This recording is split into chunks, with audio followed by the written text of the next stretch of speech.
প্রত্যেকটা সম্পর্ক সুন্দর রাখতে চাইলে রাগ, অভিমান, ইগো এই ৩টা জিনিস যদি আপনি এড়িয়ে চলতে পারেন, দেখবেন আপনার জীবনে প্রত্যেকটা সম্পর্কের মানুষের সাথে খুব সুন্দরভাবে সম্পর্কগুলি টিকে থাকবে। আসসালামু আলাইকুম, সবাই কেমন আছেন? আশা করি সবাই খুব ভালো আছেন।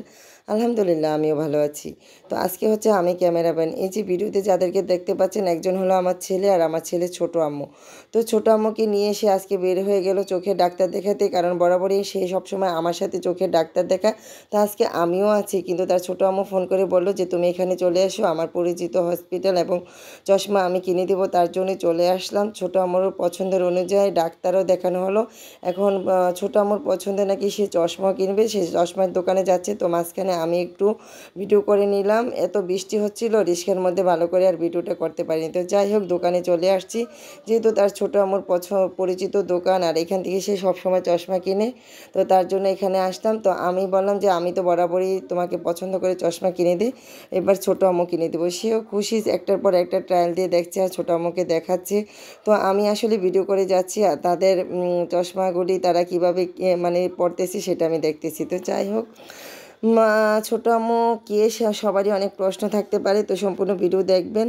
আর পরবর্তী ভিডিওগুলিতে অবশ্যই আমি শেয়ার করব মানে ছেলে ছোটো আম্মুটা কে। তো যাই হোক, 4টা বাজে চশমা দিবে, আমরা 2টা বাজে দোকানে গিয়েছিলাম চশমা কিনতে।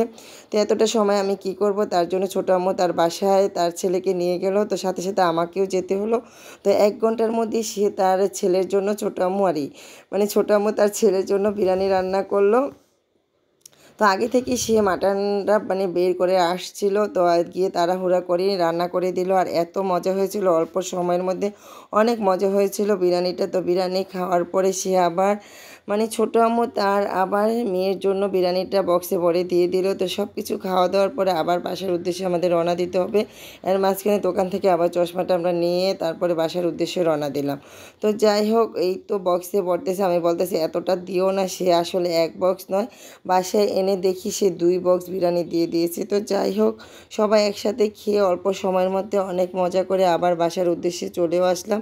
তো বাসায় এসে তো দেখি মহাকাণ্ড, এদিকে আমার মেয়েকে একা একা রেখে গেছি, সে তো অনেক কান্নাকাটি। আর ব্যাগ থেকে বের করে দেখি যে 2 বক্স বিরিয়ানি দিয়েছে। আর এদিকে আমার মেয়ে দুপুরবেলা আমার জন্য এতটাই কান্নাকাটি করেছে, কিছুই খায়নি। তার নানুমণি তাকে কাচ্চি কিনে দিয়েছে, তারপরে এখানে আম কিনে দিয়েছে, ড্রাগন কিনে দিয়েছে, চকলেট, কত কিছুই না, তাকে আইসক্রিম কিনে দিয়েছে। তাও সে মায়ের জন্য এত এত কান্না কান্না করতে করতে মানে সে খাওয়া দাওয়া করেনি এবং পানিটাও খায়নি, একদমই অসুস্থ হয়ে গেছে। এত খাবার দাবার কিনে দেওয়ার পরও সে মায়ের জন্য কান্না থামেনি।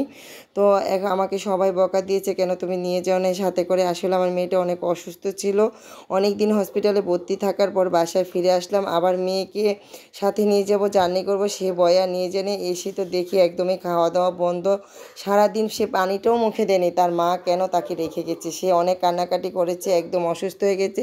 তো বাসায় এসে সব কিছু রেখে মেয়েকে আগে পায়ের মধ্যে তো বালিশ নিয়ে মেয়েকে শান্ত করতেছি। সবাই দোয়া করবেন, আমার মেয়েটা অনেক অনেক অসুস্থ ছিল, দীর্ঘ অনেক দিনই হসপিটালে ভর্তি ছিল, যেন আমার মেয়েটা সুস্থ থাকে। আল্লাহ নেক হায়াত দান করে। আল্লাহ হাফেজ।